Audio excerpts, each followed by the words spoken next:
ആകാശവാണി കോഴിക്കോട്.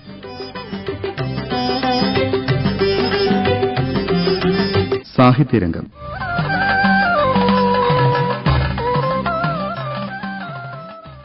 എല്ലാ ശ്രോതാക്കൾക്കും സാഹിത്യരംഗത്തിലേക്ക് സ്വാഗതം. സാഹിത്യരംഗത്തിൽ ഇന്നാദ്യം ആകാശവാണിയുടെ 90ാം വാർഷികത്തോടനുബന്ധിച്ച് ലെഗസി 2026 മിനി ലിറ്ററേച്ചർ ഫെസ്റ്റിൽ KM നരേന്ദ്രൻ ചെയ്ത പ്രഭാഷണം കേൾക്കാം. മലയാളത്തിലെ സാഹിത്യത്തിൻ്റെയും സംസ്കാരത്തിൻ്റെയും പലതരം ആഖ്യാനത്തിൻ്റെ മണ്ഡലത്തിൽ കോഴിക്കോട് ആകാശവാണി നൽകിയിട്ടുള്ള സംഭാവന എന്ന് പറയുന്നത് മറ്റൊരു ചാനലിനും, ഇന്ത്യയിലെ ഒരു ചാനലിനും അവകാശപ്പെടാൻ പറ്റാത്ത കാര്യമാണിത്. കോഴിക്കോട് ആകാശവാണി അതിൻ്റെ സ്വന്തം നിലയ്ക്ക് ഇവിടെ സാഹിത്യത്തിൻ്റെ വിവിധ രംഗങ്ങളിൽ, സാഹിത്യേതര രംഗങ്ങളിൽ, സിനിമ, നാടകം പോലുള്ള രംഗങ്ങളിൽ വലിയ സംഭാവനകൾ അർപ്പിച്ചിരിക്കുന്നു. ഒരു സ്ഥാപനം കൂടി കോഴിക്കോട് തന്നെയുണ്ട്, അത് മാതൃഭൂമിയാണ്. ഞാൻ പറയുമ്പോൾ പണ്ട് ഒരു പറച്ചിലുണ്ട്, കോഴിക്കോട് ആകാശവാണിയിൽ വൈകിട്ട് 5-5:30 മണിയാവുന്ന സമയത്ത് ഇവിടുത്തെ ഉദ്യോഗസ്ഥന്മാർ അന്നത്തെ ജോലി കഴിഞ്ഞ് പുറത്തിറങ്ങും. അതിലാരൊക്കെയാണ് ഉണ്ടാവുക? ഉറൂബ്, കക്കാട്, പി ഭാസ്കരൻ, അക്കിത്തം, കെ കൊടുങ്ങല്ലൂർ, തിക്കോടിയൻ, ഇങ്ങനെയുള്ള ആളുകളാണ് ജോലി കഴിഞ്ഞ്, അന്നത്തെ ജോലി കഴിഞ്ഞ് പുറത്തിറങ്ങുക. ഇതുപോലെ മാതൃഭൂമിയിൽ നിന്നും ഒരു സംഘം പുറത്തിറങ്ങും. മാതൃഭൂമിയിൽ നിന്ന് അന്ന് വൈകിട്ട് പുറത്തിറങ്ങാൻ ഉണ്ടാവുന്നത് NV Krishna Warrier, GN Pillai, Kuttikrishna Marar, KP Kesava Menon, അങ്ങനെയുള്ള വലിയ എഴുത്തുകാരുടെ ഒരു സംഘം അവരും പുറത്തിറങ്ങും. അവർ പുറത്തിറങ്ങിയിട്ട് മിഠായി തെരുവിലെ ഒരു ചായക്കടയിൽ അവർ ഒരുമിച്ച് കൂടും, വർത്തമാനം പറയാനും ഒരു ചായയും പരിപ്പ് വടിയും പതിവുപോലെ. ഈ ചായയും പരിപ്പ് വടിയുമുള്ള ആ ചെറിയ മീറ്റിങ്ങിൽ വെച്ചാണ് മലയാള സാഹിത്യത്തിൻ്റെ ഭാവി അജണ്ട രൂപപ്പെടുത്തുന്നത് എന്നാണെന്ന് പറയാറുള്ള ആളുകൾ. അപ്പോൾ അതാണ് ഈ രണ്ട് സ്ഥാപനങ്ങളുടെയും മഹത്വം എന്ന് പറയുന്നത്.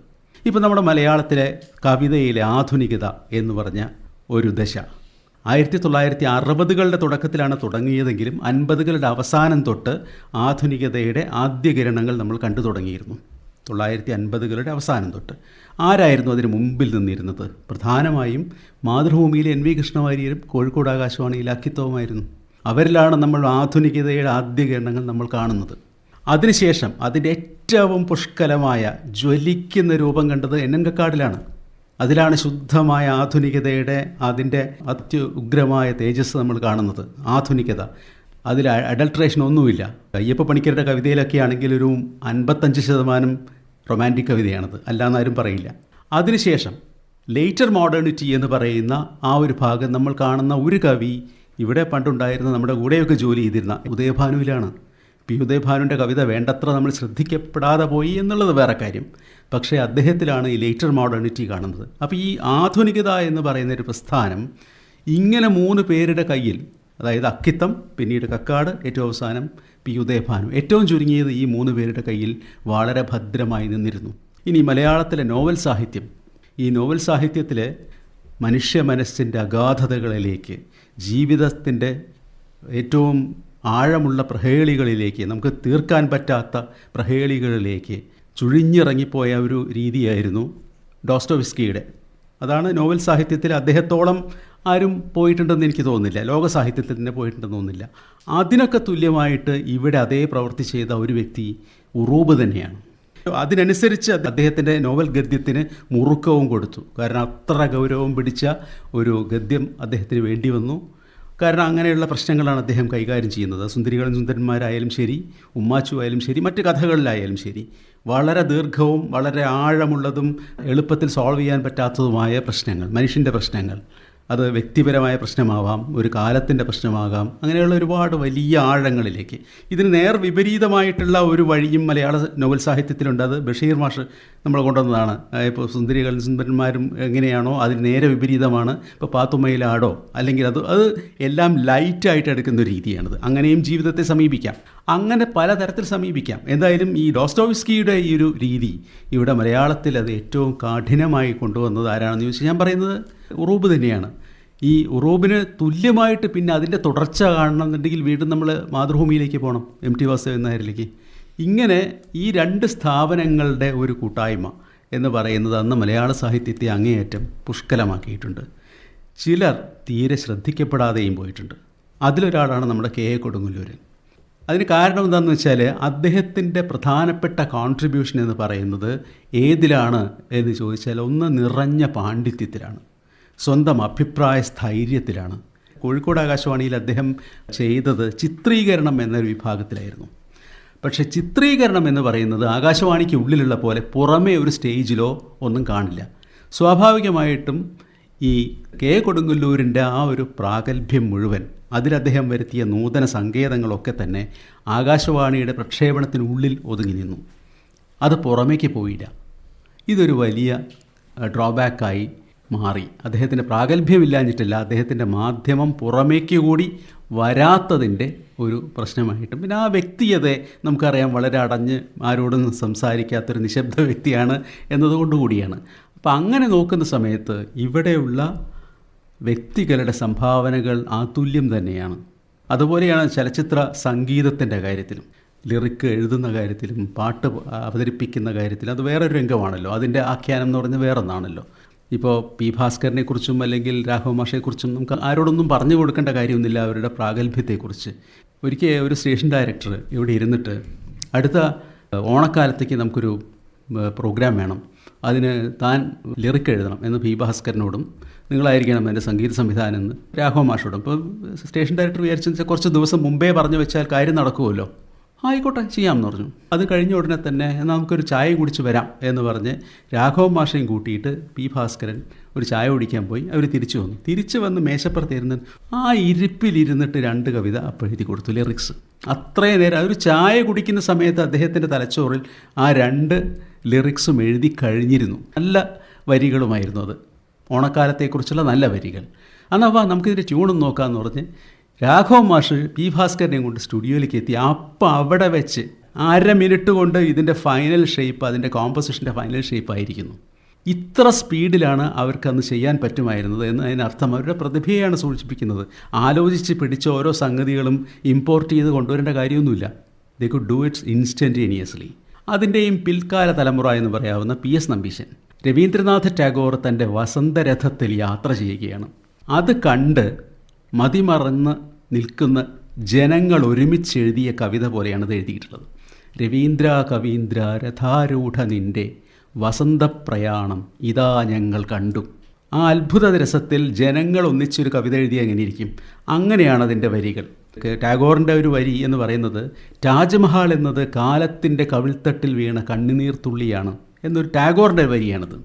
അത് PS നമ്പീശൻ ഇങ്ങനെയാണ് മാറ്റി തീർത്തത്. കാലത്തിൻ കവിൾത്തട്ടിൽ വീണൊരു കണ്ണീർത്തുള്ളി താവക സ്പർശത്താൽ താജ്മഹലായി മാറി. നിങ്ങളുടെ സ്പർശം കൊണ്ടാണ് അത് താജ്മഹലായി മാറിയത്. അത് വെറും ഒരു കണ്ണീർത്തുള്ളിയായിരുന്നു. ടാഗോർ ഒന്ന് തൊട്ടത് കൊണ്ടാണ് അത് താജ്മഹലായി മാറിയത്. ഇത് ഒരു സാധാരണ ചലച്ചിത്രഗാനം പോലുള്ള ലളിതഗാനത്തിൻ്റെ സ്ക്രിപ്റ്റിലുള്ള വരികളാണത്. ഇത് എഴുതിയത് എത്ര നേരം കൊണ്ടാണ്? ഇതുപോലുള്ള 6 പാട്ടുകൾ എഴുതി കഴിഞ്ഞ് അദ്ദേഹം ചായയും കുടിച്ച് ചാരി ഇരിക്കുന്ന സമയത്താണ് ഞാൻ 2ാമത് ആ റൂമിലേക്ക് പോകുന്നത്. ഇതാണ് അദ്ദേഹത്തിൻ്റെ സ്പീഡ് എന്ന് പറയുന്നത്. അപ്പോൾ ആഖ്യാന രംഗത്ത് അദ്ദേഹത്തിനുള്ള ഒരു മാസ്റ്ററി. നമ്മൾ നേരത്തെ പറഞ്ഞ ഉദയഭാനുവിനെ കുറിച്ച് പറയുന്നില്ലേ, ഈ ഉദയഭാനുവിൻ്റെ കഴിവുകളും ഇതുപോലെ തന്നെയാണ്. നമുക്കറിയാം, ഉദയഭാനുവിൻ്റെ ആദ്യകാല കവിതകളെന്ന് പറയുന്നത് ഒരു പക്ഷേ സച്ചിദാനന്ദൻ്റെയൊക്കെ ആദ്യകാല കവിതകളൊക്കെ ഉണ്ടല്ലോ, 5 സൂര്യന്മാരൊക്കെ എഴുതുന്ന ആ ഒരു ശൈലിയിൽ, പരുക്കൻ ശൈലിയിലും കുറേയൊക്കെ എന്താ പറയുക, അധികാരത്തോട് കലഹിക്കുന്ന സ്വരവും അതുപോലുള്ള പദാവലിയുമൊക്കെയുള്ള ഉദയഭാനുവിനെയാണ് നമുക്ക് പൊതുവേ പരിചയമുള്ളത്. ഒരു പക്ഷേ സച്ചിദാനന്ദന് പോലും പറയാൻ പറ്റാത്ത തരത്തിലുള്ള സാംസ്കാരിക യുക്തികൾ കൂടി പിൽക്കാലത്ത് ഉദയഭാനുവിൻ്റെ കവിതയിലുണ്ടായിരുന്നു. ഇതേ ഉദയഭാനു നമ്മുടെ ലളിതഗാന രംഗത്ത് അദ്ദേഹം എഴുതിയ ചില വരികൾ കണ്ടിട്ടുണ്ടെങ്കിൽ ONV കുറുപ്പ് തോറ്റുപോകും. അതിൻ്റെ ആ ഒരു മാർദ്ദവം കണ്ടിട്ടുണ്ടെങ്കിൽ, മൃദുലം നിഹാര കരങ്ങളാൽ എന്നെ പുണരുക ധനുമാസരാവേ. ഇത് ഉദയഭാനുവാണ് എഴുതിയതെന്ന് പറഞ്ഞാൽ, ഒരു നക്സൽ കവിയാണ് എഴുതിയതെന്ന് പറഞ്ഞാൽ വിശ്വസിക്കുമോ? തനിക്ക് ഇങ്ങനെ ഒരു വഴിയിലും എഴുതാൻ ഭംഗിയായിട്ട് പറ്റും, മറ്റേ വഴിയിലും എഴുതാൻ പറ്റും. ഒരുപക്ഷെ അത് കക്കാടിനും ചെയ്യാൻ പറ്റിയിട്ടുണ്ട്. ഇപ്പോൾ കക്കാടിൻ്റെ ആർദ്രമീ ധനുമാസ രാവിലൊന്നിൽ എന്നതുപോലെയാണോ യക്ഷനെക്കുറിച്ചൊക്കെ എഴുതിയ പാർക്കിൽ എന്ന കവിത? അല്ലല്ലോ. ആ വ്യത്യാസമൊക്കെ തന്നെ ഉദയഭാനുവിൻ്റെ ഉള്ളിലും കാണുന്നുണ്ടെന്നർത്ഥം. ആ റേഞ്ച് എന്ന് പറയുന്നത് ഏതെങ്കിലും ഒരു വഴിയിൽ മാത്രമല്ല തനിക്ക് എഴുതാൻ പറ്റുക, പലതരത്തിൽ എഴുതാനുള്ള കൃതഹസ്തത തനിക്കുണ്ട് എന്ന് കാണിച്ച ഒരു വ്യക്തിയാണ് ഈ പറയുന്ന 2 ആൾക്കാരും. ഇനി ഇതിലൊക്കെ മറന്നുപോയ വേറൊരു വ്യക്തിയുണ്ട്, UA ഖാദർ. അദ്ദേഹം നോവൽ സാഹിത്യത്തിന് നൽകിയ സംഭാവനകളെക്കുറിച്ച് ആലോചിച്ച് നോക്കൂ. ഇപ്പോൾ തൃക്കോട്ടൂർ പെരുമയോ അതുപോലുള്ള ഒരു കൃതിയൊക്കെ അതുപോലെ വേറൊന്നില്ല. അങ്ങനെ ആ ഒരു മിത്തോളജിയുടെയും പഴമയുടെയും ആദിമമായ വേരുകളിലേക്കൊക്കെ തിരിച്ചു പോയിക്കൊണ്ട് ഇങ്ങനെ എഴുതാൻ പറ്റുന്ന ഒരാൾ അത്രയധികം പേരില്ല. അപ്പോൾ ഈ നോവൽ സാഹിത്യമായാലും സംഗീതരംഗത്തായാലും സാഹിത്യരംഗത്തായാലും കോഴിക്കോട് ആകാശവാണിയുടെ സംഭാവനകളെക്കുറിച്ച് പറയുമ്പോൾ അത്ഭുതം തോന്നേണ്ട ഒരുപാട് കാര്യങ്ങൾ അതിലുണ്ട്. ഇന്ത്യയുടെ വൈവിധ്യം എന്ന് പറയുന്നത് ഇന്ത്യയുടെ വിവിധമായ ആഖ്യാനങ്ങളായിട്ട് എടുക്കുകയാണെങ്കിൽ, അവരുടെ ജീവിതാഖ്യാനങ്ങളായിട്ട് എടുക്കുകയാണെങ്കിൽ, അത് ആകാശവാണിയോളം പ്രസൻറ്റ് ചെയ്ത ഒരു സ്ഥാപനം വേറെയില്ല. ജനങ്ങളുടെ ശബ്ദം കേൾപ്പിക്കുന്നത് ഏതാണെന്ന് ചോദിച്ചാൽ അത് ആകാശവാണി മാത്രമാണ്. അത്തരം ആഖ്യാനങ്ങൾ ഇന്ത്യ മുഴുവൻ നടക്കുന്നുണ്ടെന്നുള്ളതാണ്. നിങ്ങൾ കൽക്കട്ട ആകാശവാണിയിൽ പോയി നോക്കൂ. ഞാൻ അവിടെ പോയ സമയത്ത് ഒരേ സമയം തന്നെ അടുത്തടുത്ത സ്റ്റുഡിയോകളിൽ നടക്കുന്നത്, അന്ന് സൗരവ് ഗാംഗുലി ആയിരുന്നു Indian cricket captain. Sourav Ganguly ആയിട്ടുള്ളൊരു ഇൻ്റർവ്യൂ ഒരു ഇതിൽ നടക്കുകയാണ്. കൽക്കട്ടയിലെ യാചകന്മാരെ വിളിച്ച് അവരുടെ ഒരു ഇൻ്റർവ്യൂ വേറെ സ്റ്റുഡിയോയിൽ നടക്കുകയാണ്. ഒരേ ദിവസമാണെന്ന് ആലോചിക്കണം. യാചകരെ മാത്രം വിളിച്ച് അവരുടെ അഭിപ്രായങ്ങളും അവരുടെ പരിവേദനങ്ങളും ആലോചിച്ച് നോക്കണം. ഒരു തരത്തിലുള്ള ഐഡൻറ്റിറ്റി കാർഡും ഇല്ലാത്ത മനുഷ്യർ, ചരിത്രമില്ലാത്ത മനുഷ്യർ, അങ്ങനെയുള്ള മനുഷ്യരെ നമ്മൾ ഇൻ്റർവ്യൂ ചെയ്യുന്നു. അടുത്ത സ്റ്റുഡിയോയിൽ വെച്ചിട്ട് സൗരവ് ഗാംഗുലിയെയും ഇൻ്റർവ്യൂ ചെയ്യുന്നു. ഈ വൈവിധ്യം എവിടെയുണ്ട്? ഇത് അവിടെ കൽക്കട്ടയിൽ നടക്കുകയാണ്. ഞാനൊരിക്കൽ ബറോഡ ആകാശവാണിയിൽ പ്രവർത്തിക്കുന്ന സമയത്ത് അവിടെ ഞങ്ങൾ പോയത് റെക്കോർഡ് ചെയ്തത് അവിടെ ട്രാൻസ്ജെൻഡേഴ്സ് മാത്രം താമസിക്കുന്ന ഒരു ഗ്രാമമുണ്ട്. അവരെയാണ് ഞങ്ങൾ റെക്കോർഡ് ചെയ്തത്. ട്രാൻസ്ജെൻഡേഴ്സ് മാത്രമേ ഉള്ളൂ അവിടെ. അത്തരം ആളുകൾ, അവരൊക്കെ വീട്ടിൽ നിന്നൊക്കെ നിഷ്കാസിതരായ മനുഷ്യർ അവിടെ ഒരു ഗ്രാമമായിട്ട് താമസിക്കുന്നുണ്ട്. അവരെ റെക്കോർഡ് ചെയ്തു. വേറൊരു ദിവസം താമസിച്ചത് 400 കൊല്ലം മുമ്പേ ആഫ്രിക്കയിൽ നിന്ന് വന്ന ഒരു വലിയൊരു ട്രൈബ് അവിടെ ഗുജറാത്തിലുണ്ട്. അവരുടെ മാത്രം പരിപാടി. അവരിപ്പോഴും പഴയ ആഫ്രിക്കൻ ജീവിതം നിലനിർത്തുന്ന കൂട്ടരാണ്. ഒരുപാട് ആൾക്കാരുണ്ട്. അവരെയാണ് റെക്കോർഡ് ചെയ്തത്. അവർ ഗുജറാത്തിയും സംസാരിക്കും, അവരുടെ സ്വന്തം അഫ്രിക്കാൻ എന്നൊരു ഭാഷയുണ്ട്, അതും സംസാരിക്കുന്ന ആൾക്കാരാണ്. അപ്പോൾ ഇങ്ങനെയുള്ളൊരു വൈവിധ്യം നമുക്ക് മാത്രം അവകാശപ്പെടുന്നതാണ്. അപ്പോൾ ആഖ്യാന വൈവിധ്യം എന്ത് എന്ന് ചോദിച്ചാൽ അത് നമ്മളാണ് അതിൻ്റെ കസ്റ്റോഡിയൻസ്. ആകാശവാണിയുടെ 90ാം വാർഷികത്തോടനുബന്ധിച്ച് ലെഗസി 2026 മിനി ലിറ്ററേച്ചർ ഫെസ്റ്റിൽ KM നരേന്ദ്രൻ ചെയ്ത പ്രഭാഷണമാണ് ഇതുവരെ കേട്ടത്. ഇനി R രാജശ്രീയുടെ ആത്രേയകം എന്ന നോവലിനെക്കുറിച്ച് രശ്മി P സംസാരിക്കുന്നു. മഹാഭാരതത്തെ അവലംബിച്ച് മലയാളത്തിൽ രചിക്കപ്പെട്ട നോവലുകളിൽ ഏറ്റവും ശ്രദ്ധേയമായവ രണ്ടാമൂഴവും ഇനി ഞാൻ ഉറങ്ങട്ടെയുമാണ്. ഭാഷാചാരുതയിൽ ഇവയോട് ചേർത്ത് വയ്ക്കാൻ പാകത്തിലുള്ള മറ്റൊരു കൃതിയാണ് R രാജശ്രീയുടെ ആത്രേയകം. കല്യാണിയുടെയും ദാക്ഷായണിയുടെയും കഥ പറഞ്ഞതിൽ നിന്നും തികച്ചും വ്യത്യസ്തമായ ഭാഷയിലും പശ്ചാത്തലത്തിലുമാണ് ആത്രേയകത്തിൻ്റെ രചന. മഹാഭാരതത്തിലെ കഥാപാത്രമായ ശിഖണ്ഡിയുടെ അസ്തിത്വ വ്യതകളിലൂന്നി ലിംഗരാഷ്ട്രീയവും വംശവിദ്വേഷവുമൊക്കെ നോവലിൽ ശക്തമായി ചർച്ച ചെയ്യപ്പെടുന്നുണ്ട്. നോവൽ വായിച്ചു തീരുമ്പോൾ ഇരവാനും ഘടോത്കചനും ഉള്ളിലൊരു വിങ്ങുന്ന നോവായി അവശേഷിക്കും. കേട്ടുപതിഞ്ഞ മഹാഭാരത കഥയിൽ നിന്ന് വ്യത്യസ്തമായ പലതും ആത്രേയകമെന്ന നോവലിൽ കാണാം. മഹാഭാരതത്തിൻ്റെ ചുവട് പിടിച്ച് സാഹിത്യത്തിലും നിരവധി രചനകൾ ഉണ്ടായിട്ടുണ്ട്. പല കഥാപാത്രങ്ങളുടെയും ഉള്ളറിയാനും നമ്മൾ അടിയുറച്ച വിശ്വാസങ്ങൾ എത്ര കണ്ട് ശരിയായിരുന്നു എന്ന് സംശയിക്കാനും അത്തരം കൃതികൾ വഴിയൊരുക്കി. രണ്ടാം ഇനി ഞാൻ ഉറങ്ങട്ടെ, കർണൻ, യയാതി, ദ്രൗപദി എന്നിവ ഉദാഹരണങ്ങൾ മാത്രം. മഹാഭാരതത്തിലെ ഭിന്നലിംഗക്കാരുടെ അവസ്ഥ, അവർ മാനസികവും ശാരീരികവുമായി നേരിട്ട പീഡനങ്ങളെക്കുറിച്ചും വ്യക്തമാക്കുന്ന നോവലാണ് R രാജശ്രീയുടെ ആത്രേയകം. അധികാരവും സ്വാർത്ഥ ലക്ഷ്യങ്ങളും സത്യാനന്തര കാലത്ത് എത്രമാത്രം ഭീകരമായിരിക്കുമെന്നത് നമുക്ക് സങ്കല്പിക്കാൻ പോലും സാധ്യമല്ല. എന്നാൽ പുരാണങ്ങളിലും അതിൻ്റെ വകഭേദങ്ങൾ ഉണ്ടായിരുന്നെന്ന് ആത്രേയകത്തിൽ കാണാം. മഹാഭാരതത്തിലെ സംഭവവികാസങ്ങൾ വെറും കഥകളായോ പുരാണങ്ങളായോ വായിക്കാൻ സാധിക്കാനാവില്ല.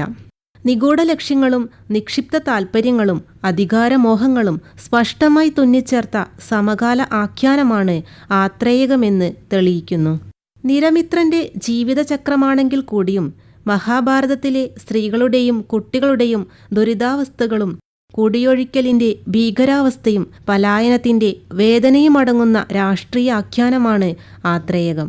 ഒരു സാങ്കല്പിക വനനിർമ്മിതിയിലൂടെ പുതിയൊരു സംസ്കാരവും ജീവിത രീതിയും നോവലിൽ അനാവൃതമാകുന്നു. ഹരിണി, ഇള, കൃഷ്ണ, മഹാറാണി, വിശാഖ എന്ന പഞ്ചസ്ത്രീകളുടെ ജീവിതാഖ്യാനം കൂടിയാണ് ഈ നോവൽ. പാഞ്ചാലത്തിലെ ദ്രുപദ രാജാവിന്റെ സന്തതിയായിട്ടാണ് നിരമിത്രന്റെ ജനനമെങ്കിലും കൊട്ടാരത്തിനകത്തും പുറത്തും അയാൾ അനുഭവിച്ച മാനസിക ശാരീരിക ആക്ഷേപങ്ങൾ നിരവധിയാണ്. സ്വന്തം അസ്തിത്വത്തിൽ ജീവിക്കാൻ സാധിക്കാതെ പരിഹാസങ്ങൾക്കും ചതിക്കും വിധേയനാകുന്ന കഥാപാത്രം. മനുഷ്യർ മറ്റു മനുഷ്യരോട് ചെയ്യുന്ന അവമതികൾ കർശനമായി വിലക്കിയ നിരമിത്രന് അനുഭവിക്കേണ്ടി വന്നത് ക്രൂരവും നിന്ദ്യവുമായ അനുഭവങ്ങളായിരുന്നെന്ന് നോവൽ സാക്ഷ്യപ്പെടുത്തുന്നു. ഒരു മനുഷ്യൻ എത്രത്തോളം ശരീരമാണെന്നും എത്രത്തോളം മനസ്സാണെന്നുമുള്ള അന്വേഷണത്തിലായിരുന്നു നിരമിത്രന്റെ ജീവിതം എന്ന് പറയാം. സ്വന്തം പിതാവിൽ നിന്നും അർദ്ധ സഹോദരനിൽ നിന്നും നേരിടേണ്ടി വന്ന അപമാനങ്ങളിൽ രാജ്യം വിട്ട് പലായനം ചെയ്യേണ്ടി വരുന്ന നിരവധി സന്ദർഭങ്ങൾ നോവലിലുണ്ട്. ഒരു സ്ത്രീയെ ആനന്ദിപ്പിക്കാൻ നിരമിത്രന് കഴിയില്ലെന്ന് മനസ്സിലാക്കുന്ന ദ്രുപദ രാജാവ് രാജ്ഞിയെ ക്രൂരമായി ഭോഗിച്ച് പെണ്ണിന്റെ ശരീരത്തെ എങ്ങനെ ആസ്വദിക്കണമെന്ന് അയാൾക്ക് കാണിച്ചു കൊടുക്കുന്നു.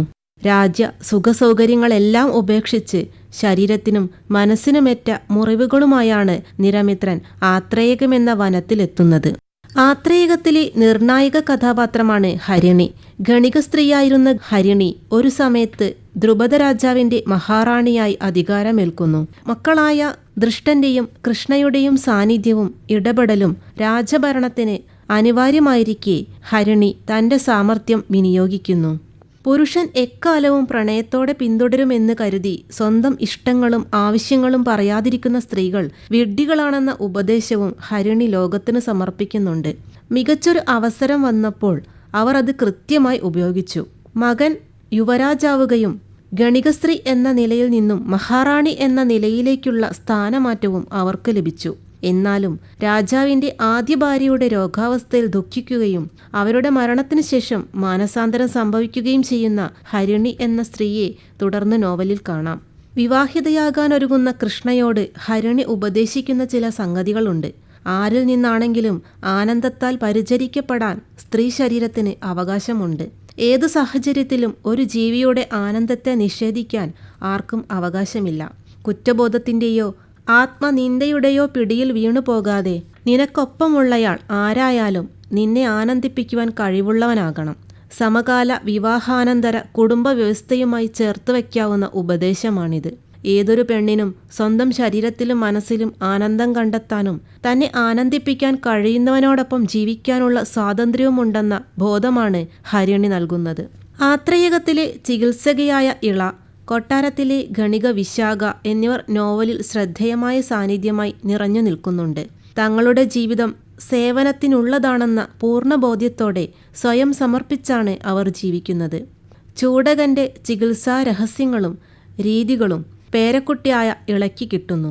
അഭയം തേടി ആത്രേയകത്തിലെത്തുന്ന ഓരോ ജീവന്റെയും മാനസികവും ശാരീരികവുമായ മുറിവുകളെ ഉണക്കാൻ അവർക്ക് കഴിയുന്നു.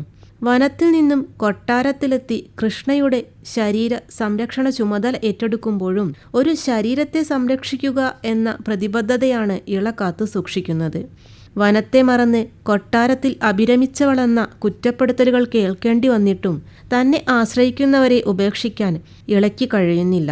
ഒരേ സമയം മനസ്സും ശരീരവും സമർപ്പിച്ചുകൊണ്ടാണ് ഓരോ ചികിത്സാരീതികളും ഇള നടത്തുന്നത്. ഗണിക സ്ത്രീയാണെങ്കിലും ശരീരങ്ങളെ ആനന്ദിപ്പിക്കാൻ കഴിവുള്ള കരുത്തുറ്റ സ്ത്രീയാണ് വിശാഖ. ജന്മാന്തരങ്ങൾക്ക് മുന്നേ ലഭിച്ച ശാപ അനുഗ്രഹാശിസ്സുകൾ ഏത് ജന്മത്തിലും പിന്തുടരണോ എന്ന ശക്തമായ ചോദ്യം ഉന്നയിക്കുന്നതും വിശാഖ തന്നെയാണ്.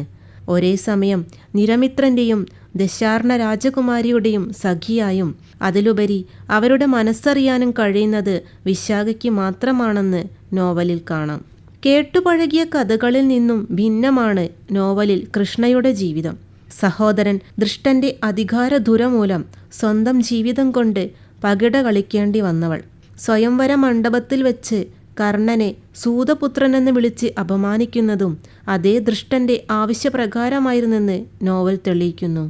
അർജുനനെ മാത്രം വിവാഹം ചെയ്തിട്ടും മറ്റു 4 പേരുടെയും ഭാര്യയായി ജീവിക്കേണ്ടി വരികയും അധികാരത്തിനും വിജയത്തിനുമായി മറ്റു ദേശങ്ങളിലെയും വംശങ്ങളിലെയും പെൺകുട്ടികളെ വിവാഹം ചെയ്യുന്ന ഭർത്താക്കന്മാരെയും സപത്നിമാരെയും അംഗീകരിക്കേണ്ട അവസ്ഥയും കൃഷ്ണയ്ക്ക് വരുന്നു. 5 പുരുഷന്മാർക്കുമായി സ്വന്തം ശരീരം കാത്തുസൂക്ഷിക്കാൻ കഠിന ചികിത്സാരീതികൾക്കും കൃഷ്ണ വിധേയയാകുന്നു. ഭർത്താക്കന്മാരുടെ അധാർമിക പ്രവൃത്തികളിലും കുട്ടികളുടെ അകാല മരണത്തിലും ഒരുപോലെ സാക്ഷിയാവുകയാണ് നോവലിൽ കൃഷ്ണ. തിരസ്കരിക്കപ്പെട്ട അനേകം മനുഷ്യരുടെ പ്രതീകമാണവൾ.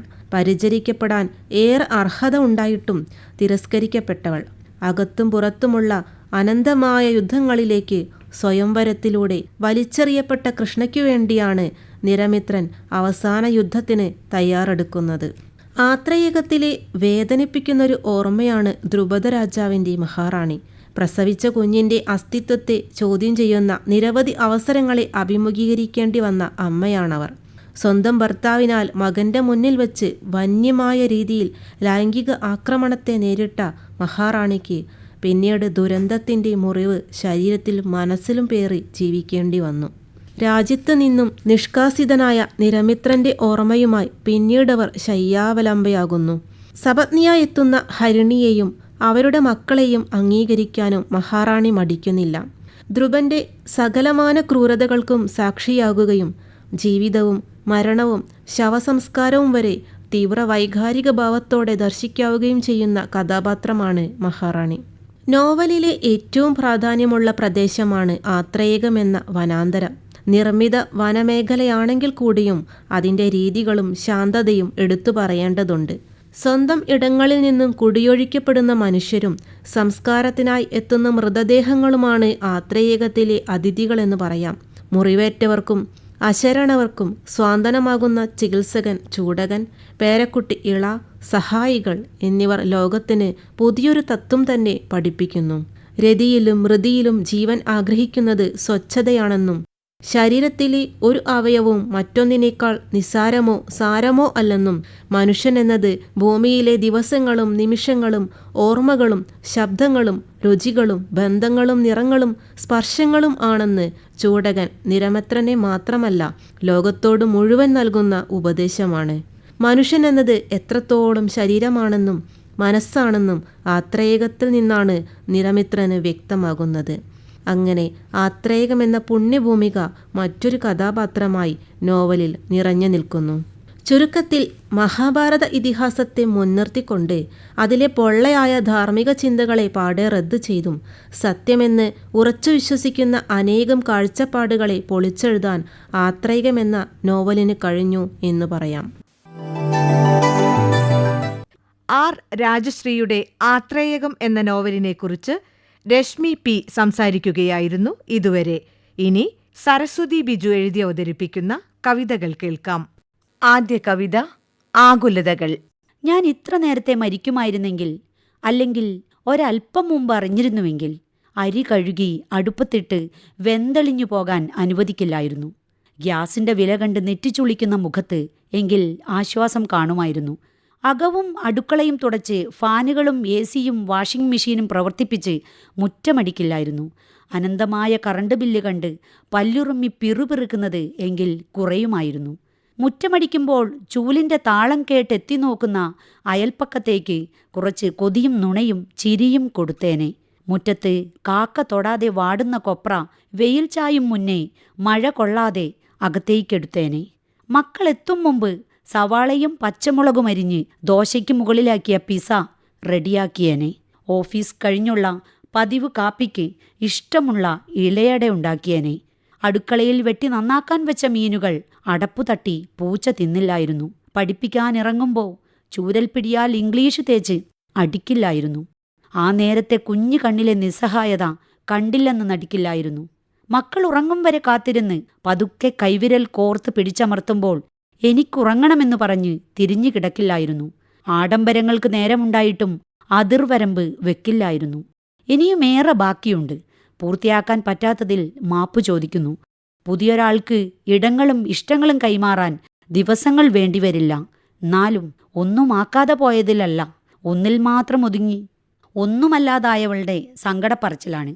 പണികളെല്ലാം തീർത്ത് സുന്ദരിയാകാമെന്നു കരുതിയ കക്ഷങ്കീറിയ നൈറ്റി കുത്തിക്കയറ്റി വെച്ചിരിക്കുന്ന ചൂലുപോലെ മൂലയിൽ ചുരുണ്ടുമരിച്ച പരേതാത്മാവിനോട് ഇനി എന്തു പറയാൻ?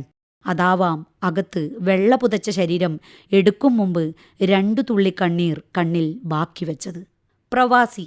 വരുമ്പോൾ എന്നാണ് തിരിച്ചു പോകുന്നതെന്നും പോകുമ്പോൾ എന്നാണിനി മടക്കമെന്നും നെടുവീർപ്പിൻ്റെ ഇത്തിരി സമയത്തിനുള്ളിൽ കേൾക്കുന്നവൻ. പ്രവാസി. വരുമ്പോൾ എന്നാണ് തിരിച്ചു പോകുന്നതെന്നും പോകുമ്പോൾ എന്നാണിനി മടക്കമെന്നും നെടുവീർപ്പിൻ്റെ ഇത്തിരി സമയത്തിനുള്ളിൽ കേൾക്കുന്നവൻ. ദൂരത്തിരിക്കുമ്പോൾ ഗൃഹാതുരത കടമെടുക്കുന്നവൻ. അടുത്തുണ്ടാകുമ്പോൾ ആഴ്ചകൾക്കകം അന്യനാകുന്നവൻ, നെഞ്ചിലൊരു നെരിപ്പോടെരിയുമ്പോഴും മറ്റുള്ളവർക്കായി തീ കൂട്ടിയവൻ. ഉറുമ്പുകൾ സഞ്ചാര സ്വാതന്ത്ര്യമുള്ളവരാണ്. പീഡികത്തിണ്ണയിലെ ചീഞ്ഞളിഞ്ഞവനിലേക്കും ഉടലും തലയും രണ്ടായി പിളർന്ന് രക്തം വാർന്നൊലിക്കുന്നവനിലേക്കും ഭയലേശമന്യേ സഞ്ചാര സ്വാതന്ത്ര്യമുള്ളവർ. ചിലപ്പോൾ ഉറുമ്പുകൾ പടയാളികളെപ്പോലെ നീണ്ട നിരയായി പോകുമ്പോഴും മുൻപേയുള്ളവൻ്റെ മണം പിടിച്ചങ്ങനെ മുൻപോട്ടും പിന്നിലോട്ടും ദൂരം പിടിച്ചങ്ങനെ. മറ്റൊരിക്കൽ അസ്വാരസ്യങ്ങൾക്കൊടുവിൽ പുതിയവ കെട്ടിപ്പടുക്കാമെന്ന വ്യാമോഹത്താൽ കൂടുവിട്ടിറങ്ങിയവരെ തേടുന്നു. വഴിയിൽ അറിഞ്ഞു തന്നെ ചവിട്ടിയരയ്ക്കപ്പെടാം. അവരെയും കൈവിടില്ല. രക്തസാക്ഷികളാണവർ. ചേർത്തുപിടിച്ചും നിരയൊപ്പിച്ചും കൂടെ നടത്തുമ്പോൾ ഓർമ്മിപ്പിച്ചുകൊണ്ടേയിരിക്കും മുന്നോട്ടുള്ള പാതയിൽ കയറ്റിറക്കങ്ങളുണ്ടെന്ന്. വീണുകിടന്നാൽ കയറിയിറങ്ങുവാൻ ഉറുമ്പുകൾ മാത്രമേ കാണൂവെന്ന്.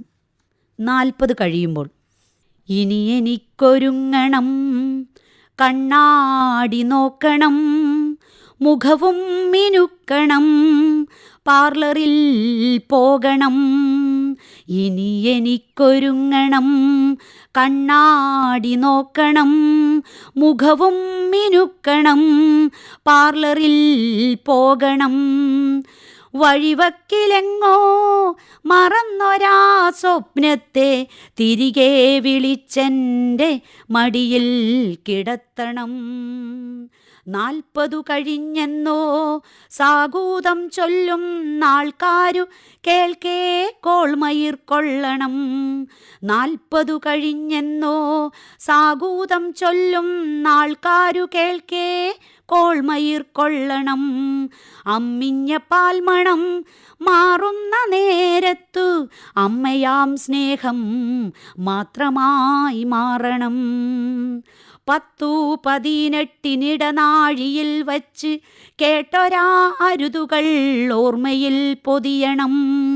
10-18 വച്ച് കേട്ടൊരാ അരുതുകൾ ഓർമ്മയിൽ പൊതിയണം. 20-ാം പടി മുതൽ തോഴിയായി അമ്മയായി കുറുകുന്ന പ്രണയമൊരു കൂട്ടിലാക്കി. അരുമക്കിടാങ്ങളെ ചിറകിനിടയിലൂടാകാശം കാണുന്ന നേരം വെളുക്കവേ. അരുമക്കിടാങ്ങളെ ചിറകിനിടയിലൂടാകാശം കാണുന്ന നേരം വെളുക്കവേ. അക്കരെ കാണുന്ന തരുചില്ലയിൽ മെല്ലെ ചിറകു വിരിച്ചവർ തലചായ്ച്ചുറങ്ങവേ. കാത്തു ഞാൻ ഏകാന്ത വർഷങ്ങളിൽ പൂമരം പൂവിട്ട തണൽ വൃക്ഷമായി. കാത്തു ഞാൻ ഏകാന്ത വർഷങ്ങളിൽ പൂമരം പൂവിട്ട തണൽ വൃക്ഷമായി. വീട്ടുഭാരങ്ങളും ജോലിഭാരങ്ങളും ഒന്നിച്ചതൊന്നായി ഇറക്കി വച്ചിടവേ.